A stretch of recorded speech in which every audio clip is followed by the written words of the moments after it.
With that, I'm going to pass the baton to our student, Leena, to introduce Waqas Samad. Thank you.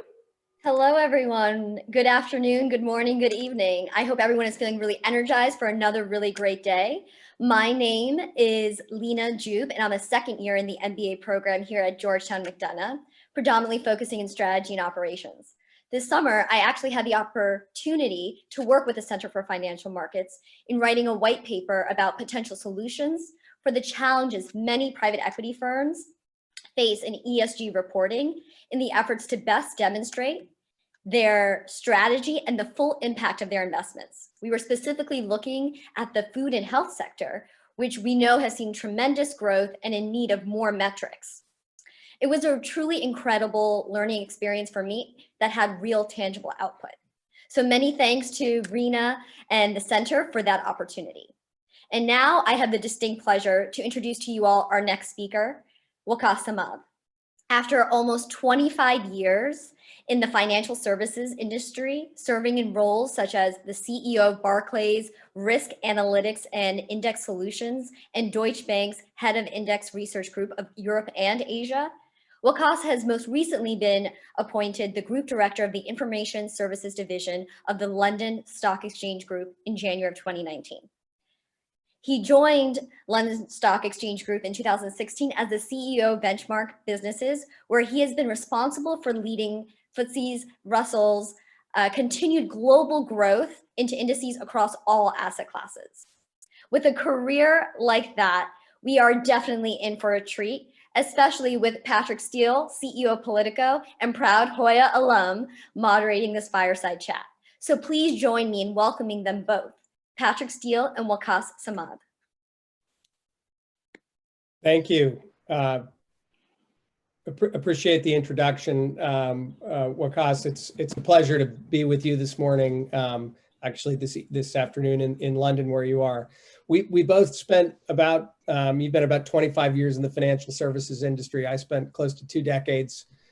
We both came up through different capital markets routes. Mine was on the corporate finance side. Yours more on the research and analytics side. I'm curious, as you think about, you think about your 25 years in the financial services industry, what are, sort of a couple of the big changes that you've seen sort of over that period of time? And I guess just to open it up, sort of what are you most excited about in terms of, as you look forward to the future? Well, first of all, great to see you, Patrick, and thanks very much for having me today. And it's great to be back at the FMQ. This has been, I think, a definite annual fixture in the calendar, because this is just a great conference. So well done to everybody for organizing, and thanks, Reena, for the invite again. When I look back over 25 years, well, 25 years has gone fast, number one. I got into the space, my background was originally on the engineering and tech side. So I got into financial markets from a software development and tech perspective, and then kind of moved more into quant analytics and research, as you say, and then kind of fell into the index business back when it was still this kind of nascent thing. And I think that when I first started out, it was just at the beginning in the early 90s when the sell side, investment banks and other broker dealers and so on, were really starting to figure out how to take advantage of this tech revolution and the growth in availability and the cheaper cost of using technology in both internal processing as well as research and development of product. And that obviously led into trading systems and risk analysis and so on.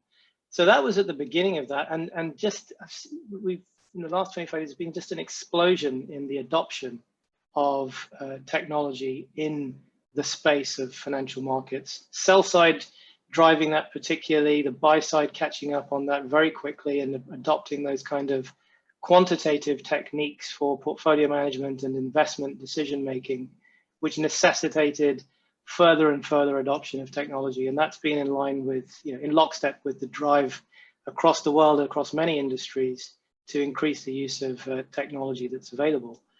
I think that that obviously is all a bit of a, a truism and no surprise to anybody. But I think in the last 4 to 5 years, especially in the index and analytics space, there's been a real headlong rush into the adoption of technologies, and a real disposition in the financial markets community to just embrace new technologies much quicker than before. Everybody sees that now as a competitive advantage to onboard the latest thinking in, whether it's machine learning or whether it's in data science and large scale data processing capabilities. Everybody sees very keenly the critical edge that technology adoption can bring to their own activities. So I think that we'll certainly see that continue at pace. There's no abatement in the desire to try to beat the competition by having a better mousetrap, and that's going to be driven by technology very much in the future. Can you talk a little bit about the last sort of 8, 9 months since COVID set in? Has that accelerated that push towards technology? Have you sort of noticed any change? I think the key thing that I can kind of pick up on in our customer base in particular is naturally a changing appreciation of what risk factors there are in not only their own operations, but also in their investment thesis, in their investment, in the construction of their investment strategies. Obviously, historically people have looked at financial risks. They've been increasingly thinking about, which is the main thrust of the conference this year, they've been increasingly thinking about sustainability, ESG, and those dimensions are things that have been in vogue and gaining popularity over the last few years. But this year, naturally, everybody has been kind of blindsided a little bit by these risks that have been seen as outside of the system, not ones that they would necessarily have thought of from an investment thesis point of view. Perhaps in the insurance world, they may have thought about these things in the past from a risk perspective, but increasingly, I think people have been waking up to a whole set of apparent risks that they weren't considering before. Yeah. And so we're all kind of, I think, figuring out how to process that into our, not just our, how do we get set up at home and how do we, do video conferencing rather than meetings, but also how do we weave that into investment thesis? How do we weave that into the construction of portfolios? And I think that's added a new dimension to the ESG discussion, and will, for reasons I'm sure we'll get into, will even more redouble the focus on the adoption of new technologies and new capabilities to help them get to grips with that. So you talked about sort of getting involved in sort of the capital markets industry at the dawn of the index business. How large, how big a piece of the overall sort of capital markets is now index investing? And maybe if you could just sort of describe, you run one of 3 strategic business units at the London Stock Exchange Group, the Information Services Division. Maybe talk just a little bit about your unit, and then also if you give us a little bit of sense for the size of the index business today. Sure. So, the indexing world in the investment industry and financial markets has grown significantly over the last 15 to 20 years. That's in lockstep with a rise of what we all term passive investing, but who when I speak to customers who are labeled passive investors, they don't necessarily like that label. It sounds like they don't do very much. It's not that true, but that's the label that we use. So the rise of passive investing has driven an increase in demand for indexing solutions underlying those passive investment strategies and products. And that has also been another driver of that has obviously been the growth of the ETF industry, which is a vehicle for investors around the world, whether institutional or retail, that has really picked up in popularity. And you can measure the scale of the indexing space in different ways. One good gauge is to look at the ETF space because it's very apparent and very tractable, and that's grown to $5 trillion plus in total assets under management, and again is one of those areas that shows no abatement in terms of the growth profile. I think that as that spreads out in popularity across other asset classes, because historically it's been predominantly in the equity space, as it grows more in fixed income, which is growing at a real lick in the markets, we'll see that growth rate accelerate. In terms of our own activities, so as you say, the Information Services Division is one of 3 major divisions in London Stock Exchange Group. And in the Information Services Division, we have 3 major business lines: our index business, which is FTSE Russell, and we also have our analytics business, which is an area that we produce a lot of security level and portfolio level risk analysis for customers to use. It's got a lot of affinity with our index business because fund managers, asset owners, they are constructing portfolios to either track or outperform an index as a benchmark.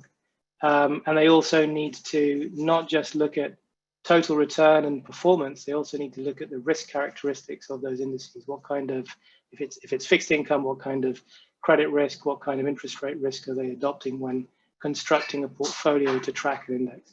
So our analytics business is very closely allied to that index side.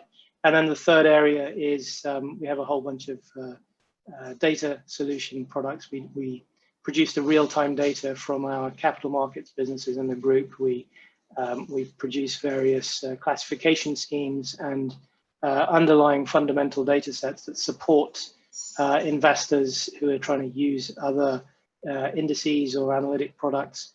And in particular, out of there, we have our own proprietary approach to compiling ESG data from public disclosures of issuers, and then building our own ESG ratings, our own climate risk models, our own sustainability models, and so on. Fascinating. So I only invest literally in my personal capital in the S&P 500. I have virtually no. Well, we should talk offline, Patrick, because there's plenty of other things to invest in. I know.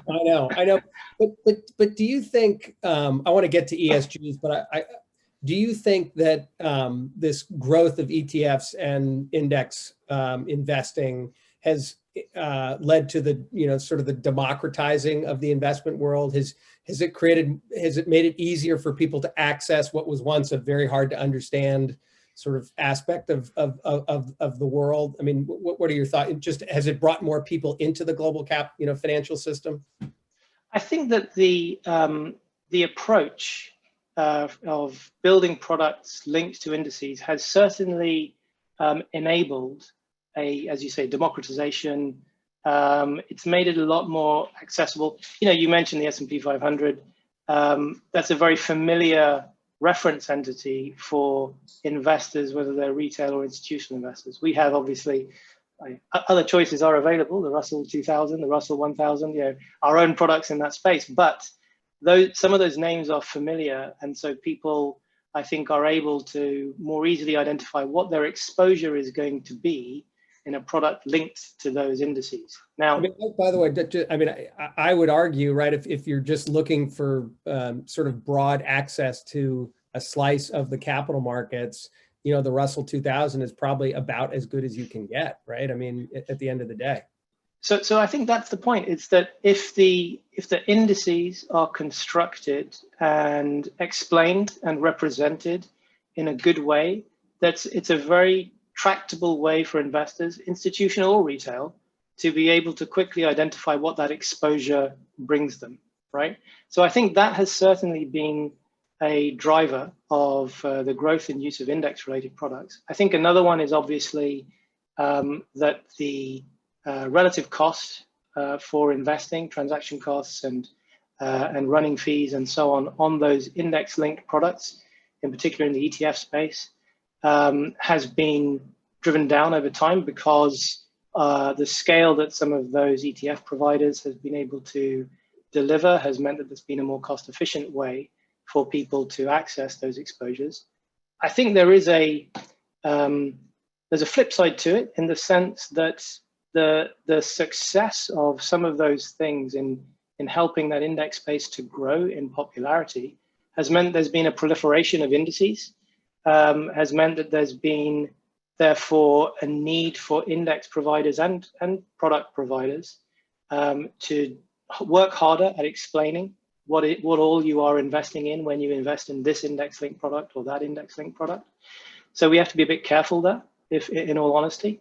But there's a lot of work going into doing that and making things more transparent and explaining, and disclosing what the dynamics are of particular indices. But education is there's a big demand for more education about what an index is doing. The obvious ones that you've just quoted, the Russell and the S&P, some of the other indices, those are the headline flagship ones that people know pretty much what they are. But there's a whole plethora of, country exposure, emerging markets exposure, fixed income indices that give you credit exposure, mortgage backed, and so on. More education and information is required there. And that's one of the roles of the index provider in working with product partners who are providing the funds and the investment vehicles. We have to work hard to help people understand exactly what they're investing in. So you mentioned use the term passive investor. How does the FTSE Russell fit into that ecosystem of active versus passive investors? Well, so I mentioned that obviously the growth in indexing has been linked very much to the rise of passive investing, but actually the whole story is that active investors, of course, are measured on their performance by their stakeholders, the ultimate pension funds or asset owners, with reference to a benchmark. And so active investors are using indices very extensively as well. So FTSE Russell, I think, I wouldn't say it's 50-50, but it's not far away from that kind of split in terms of our consumer base for our index products and the data sets that we produce to support those. That's split, roughly speaking, 50-50 or thereabouts between active and passive customers. I think that there will always be the demand from the active investment community for those kind of reference benchmarks. But increasingly, when you think about the new wave of investing that's coming along with this whole sustainable finance theme, data sets that are used, that are compiled by us and used in producing the indices are also very attractive to those active investors. That's the fuel that all investors, active or passive, need to feed into the process for building their own strategies. Is the ESG investing space, is that one of the faster growing sort of elements to the index business? And oh, for sure. Yeah, and for sure. I'd love to know where you're sort of seeing the most innovation happening right now. Sure.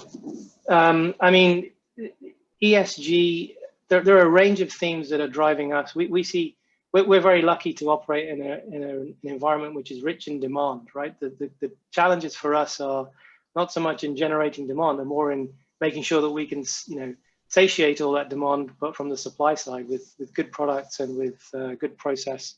But out of the range of themes that are prevalent today, things like, more demand for fixed income index products, more demand for factor investment products, and so on. ESG, sustainable finance, is by far and away the biggest theme. We hear about that in 99% of our customer conversations. Even if they don't start that way, they end up talking about 99%. ESG. It literally comes up on every call. Almost every call or discussion, it's what have you got for us in data sets, indices, risk analytics, anything to do with what we produce, what's the ESG or climate risk or sustainable investment twist to that. And one stat that's interesting is I was looking at some data from Morningstar. In 2019, inflows from US investors into sustainable finance, sustainability funds was about $21 billion. And that was 4x over 2018. So that just gives you an indication of the pace of change and demand in that space. And again, I'm CEO of Politico, right? We just cover politics and policy. We had a very consequential election.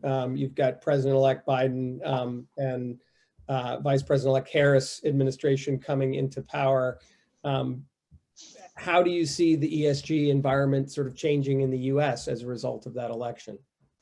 Well, I think the received wisdom on the policy front has always been that the EU, that Europeans are ahead. There's growth and rapid uptake of ESG and sustainable finance principles in Asia, but the US from a policy environment has maybe been a bit of a laggard. And that's obviously linked to whatever the prevailing policy environment is and views are held by the administration. That said, in the investment community itself, the focus on building sustainability funds and ESG related products has still been there regardless of what the policy environment is, because the demand is coming from the end investors. So we do an annual survey with asset owners around their disposition to sustainable finance and ESG related activities, and we saw the biggest upswing in interest in building sustainable funds and sustainable portfolios from the biggest growth in the US, almost double the response rate that we had the prior year in 2020 versus 2019. So the investors are all doing that, even in the face of a policy environment that might be a little bit orthogonal to that, if you like, if that's one way to say it. With the new, what we anticipate is with the new administration coming in and making all the noises about creating a more favorable policy environment to support those kind of investment theses, I expect that to grow even faster. We're seeing something similar in the UK. Obviously, the UK is hosting next year the delayed version of what they call COP26, which is viewed as being one of the most important sustainability-focused conferences or policy environments since the Paris Agreement. And the UK government is really positioning very strongly for transforming the economy into a green economy. We've seen things come out today, even from Boris Johnson's administration around that. So there's a real, I think, shift in the policy environments that we are operating in with our customers that seems to be adding more tailwinds to the momentum here. And I think we're going to see an even bigger push from our customers in the financial markets on us to produce tools and data and analytics that can help them to deal with that. So for all of you Georgetown business students, big opportunity, huge growth ahead. This feels like a great area for students to be sort of thinking about right now, because it seems like it's going to be a big opportunity for growth over the course of the next 5 to 10 years. I mentioned, we caught up a week ago, just briefly. I mentioned I had worked at the U.S. Department of Agriculture, and 20 years ago when we put together the first organic rule that basically established the rules around labeling food organic. And organic has grown by 15% a year, literally compounded over 20 years as a result. As you think about ESG investing and data, how do we create more consistent, better standards for what it means to be an ESG investor? So it's a long, hard road, because we're starting from an environment where there isn't an accepted framework of materiality of some of these measures and key performance indicators on the end result in terms of performance of a company, right? Whether that's on the income side or indeed the performance of the stock price. It's not so clear cut compared to a regular financial market, regular accounting based or financial analysis of a company's performance. How do you relate the carbon footprint of a company's operations to either income generation or performance of the stock in the market? Those frameworks for linking those measures, which are important and increasingly becoming required by regulatory bodies for disclosure? How do you link those to performance? That comes from two different directions. One is you need standards for the disclosures in the first place, so that there's consistency in what companies are saying they are measuring and doing and measuring about what they do. And then you need some consistency around the interpretation of those measures and to be able to relate those to the impact on performance of the company. And those are often, of course, going to be calibrated to the particular sector, industry sector they may be operating in, but still there need to be some kind of standards on a sector-by-sector basis. There's work going on to do that. I think the complaint from both the issuer side and the investor side over the last few years, as this space has been growing, is that great, there's a lot of data coming out. It's inconsistent, it's patchy, even though there's a huge amount of demand from investors to get this information disclosed by issuers. It's quite hard for issuers because they've got one set of standards that all the models that are being built around this stuff are proprietary at the moment. So we might have a proprietary model that requires information from a company on certain parameters. One of our competitors might have a slightly different model and want different information. So you've got poor old investor relations teams at corporations who are, struggling to get hold of all of these different requirements from people to disclose data. A standard-based approach will help. There's great work going on from a number of bodies to try to pull these standards together from a lot of disparate data sets at the moment. So the IFRS is looking at this. There's a body called SASB, for example, which is looking at this. There are a number of NGOs which are also contributing to that. And we, as an index provider at FTSE Russell, are continually contributing to consultations and initiatives to try to help guide to a set of standards that's tractable for investors to use. And in the London Stock Exchange Group, because we have our capital markets business where companies are listing, we're also working with issuers and corporations who are trying to access the capital markets to help them navigate this currently quite messy landscape, to help them to disclose in a way that enables them to connect with providers of capital more easily. So it's an evolutionary process. It'll get better. There's great work going on at the moment. Lots of people from all sides are contributing to that.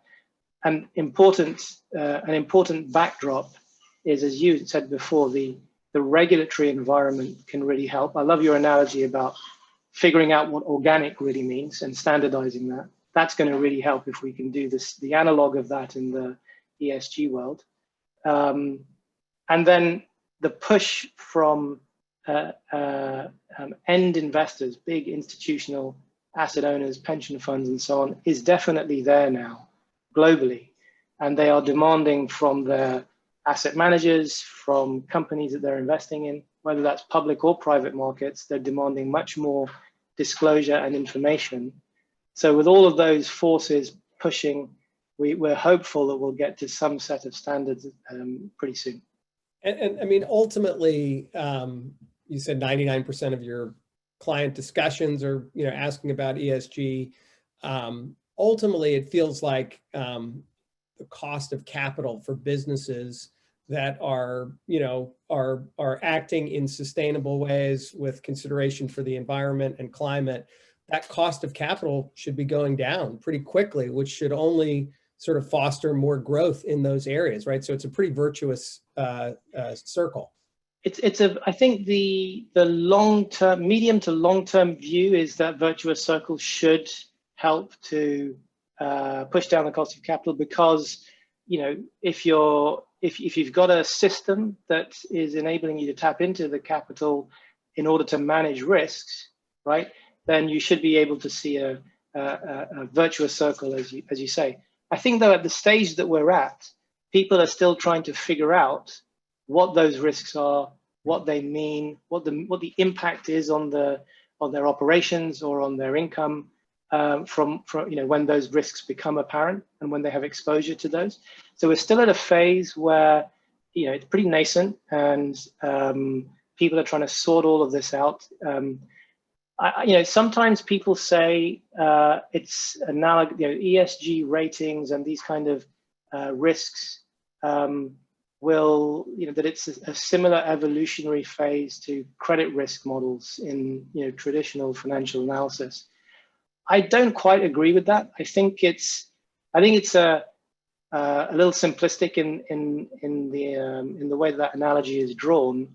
I think the big difference is that in a traditional accounting-based analysis of credit risk, financial accounting-based analysis of credit risk, there is a pretty clear line between default and the way that the company's leverage, for example, is gauged.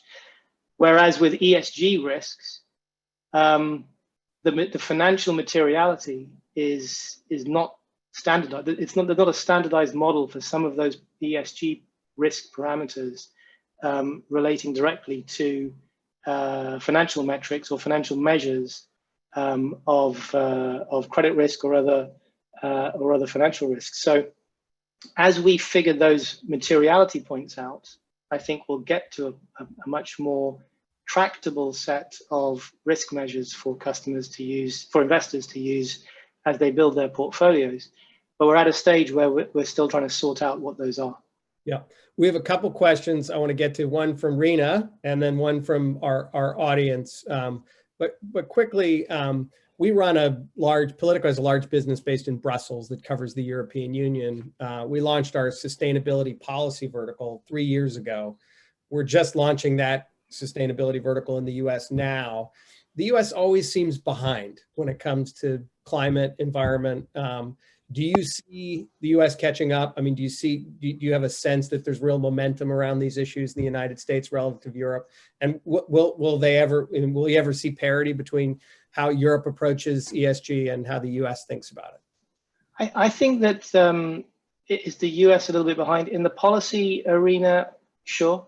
As I said earlier, I think in the disposition of investors and product providers, I think the fastest growth that we're seeing is there in the US and in Canada. So I think there'll be catch up. I think that again, as the new administration comes in and sets a potentially different policy environment, that will spur it.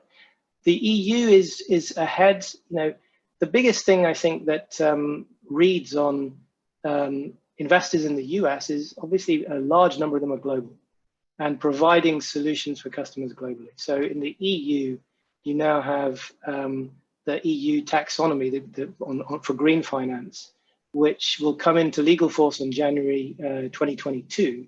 That compels 6,000 or so large EU corporations to disclose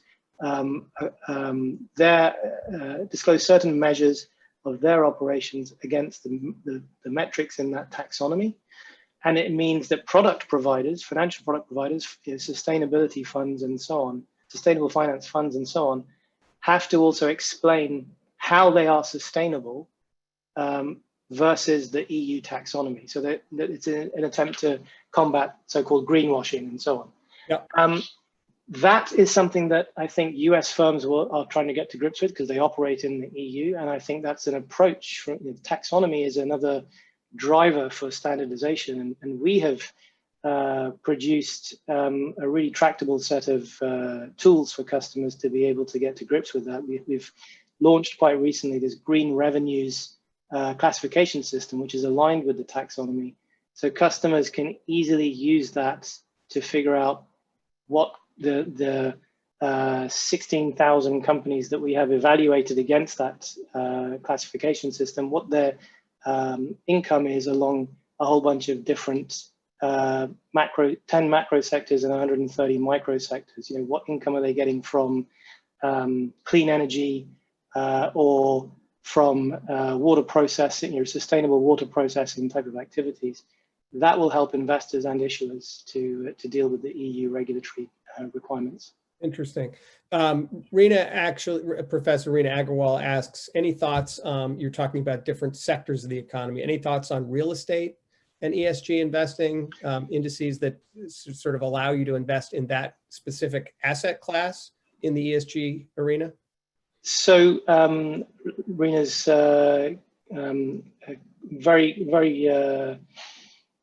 on the mark to point out that there is, of course, demand in that space as well from investors, because what started out as just tell me what certain cash equity issuers are doing in ESG has spilled over into all asset classes. We have done quite a bit of work with both EPRA and NAREIT, who are listed real estate data providers, to build green or ESG versions of our FTSE EPRA NAREIT real estate indices. So that's in the listed space. But of course, there's a huge demand from big asset owners who have private asset exposures in real estate to try to understand what those investments are doing, again, in the context of ESG. Now, I think the private markets is an area that is much further behind the curve compared to the public markets, naturally. And it's an area where, if we think the data is a little messy and a little unstandardized and unstructured in the public markets, right, for corporations that are listed, it's even more complex and challenging in the private market space. So here is where we're doing quite a bit of work from a frontier and research type of work to figure out what's the right approach. A lot of the data in this space is very unstructured. So this is where you have a nexus with technology and natural language processing, machine learning. You need to take a whole bunch of unstructured disclosures and documents and process them to figure out how to then map that to some sort of taxonomy or classification system and then do the measurements from there. Yeah. So I think that stuff's coming because there's demand from the private market investors as well. So we've got a question from Pedro Voigt. He asks, you already talked about sort of demand for ESG investing growing substantially. Which financial products are more likely to be used, developed to meet this growing demand, specifically around ESG investing? I think it's across the board, honestly. We see ETF providers asking us to build solutions for them in conjunction with them to take to their end investors. We see people on the exchanges, that we work as partners with. We've been doing a lot of work with, for example, recently the Singapore exchange and launching new futures linked to our indices. There's demand coming through there for ESG related products because their consumers, their market participants are looking for those kind of hedging tools and futures to help them in terms of managing their risk exposure to various different sectors and geographies. We see big asset owners and pension funds trying to reshape their existing portfolios to line up with some of the ESG principles. Sometimes they're doing that in line with the United Nations Sustainable Development Goals measures. Other times they're using our own proprietary models for that. We just did a very large project with a third-party partner called the Transition Pathway Initiative, who measure the readiness of companies to be able to adopt changes in their operations to meet the Paris Accord climate targets. So they have a metric system that we use to build indices, and then a big asset owner, the Church of England Pension Board, actually then put in a lot of assets to track that index so they could reshape their portfolio against that. So it's coming from all different segments of the ecosystem, whether that's the sell side, the buy side, asset owners, asset managers, derivatives providers, and so on. It's now, and I think that's accelerated, by the way, in the last couple of years. I think until a couple of years ago, very much driven by asset owners who wanted to reshape their investments in line with their pensioners or stakeholders' desire and wishes to be more sustainable investing, more into sustainable investing. But because they don't operate in a vacuum, they operate in an ecosystem, all the other parts of the ecosystem are now coming to that. So banks, regulators, exchanges, liquidity providers, everybody has to then line up and look to provide solutions along those same dimensions. So it's coming from all sides.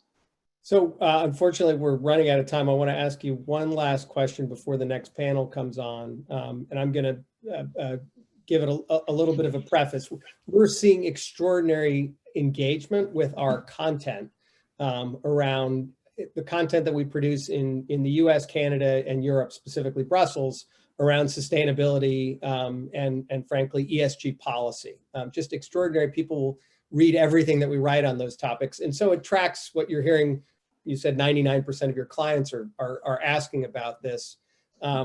Where do you see the future of sort of global index providers? Where do you see that future going?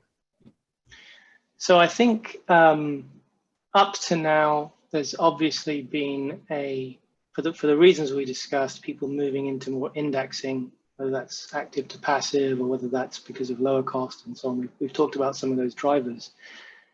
Increasingly, though, I think that that trend will continue, I'm sure, for the next 3 to 5 years. There's still untapped demand. There's still portfolios to shift into that kind of approach of constructing their exposures. I think, though, that at the same time, what's growing is a much more quantitative, data-driven approach to investing. That's sitting, that's there because there are drivers like ESG, where you just need a lot more data. It's also there because you've got things like algorithmic trading strategies and quant investment funds that are building up, building in popularity, and that also is another driver for the use of and the demand for data and analytics that support that. I think that indices are one expression of that overall demand for data and analytics and tech to drive investments. If you think about it that way, the demand for index products will continue to grow for the foreseeable future. But what the bigger context is just data and analytics driving investments and markets much more than before. That's our thesis. That's our belief. That's actually a driver for why London Stock Exchange Group is actually embarking on a transaction to buy Refinitiv, which is one of the world's largest data and analytics providers. And that's something that we're going through the process of getting regulatory approval for. But that's our strategy. That's why we are going down that road. Phenomenal. I mean, honestly, such an interesting discussion. I wish we could continue to talk, but I'm going to pass it back to Leena. But Waqas, really just excellent to hear what you're doing, and such a big opportunity, growth opportunity, as young business students thinking about sort of areas of growth. It just feels like you're right in the middle of a very exciting part of the economy. So thank you for your time. Patrick, thanks very much. Really enjoyed it.